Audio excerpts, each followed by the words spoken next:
Hello everyone, this is my tutorial video on YouTube use English. Today I want to show you how install Shadow on Ubuntu 18.04. What is Shadow? Shadow is an excellent image capture tool. Okay, this is my GitHub URL here. Okay, install Shadow is very easy. Execute the following two commands.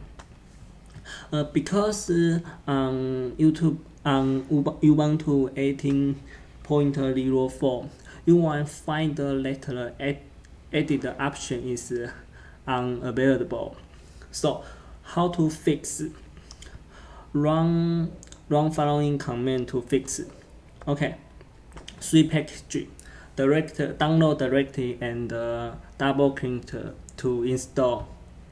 After the install is complete, please restart your system or run sudo kill all shadow. You will open app shadow. You will find enable edit option like this.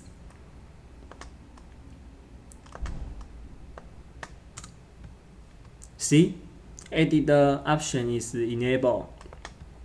Next, how show applet index for shadow? What is applet index? Like icon. Okay, install is very easy. Run following command to enable shadow. Applet index 2 command. Restart Shadow and you should see the applet index on the top panel. Okay, thank you for watching. See you next time.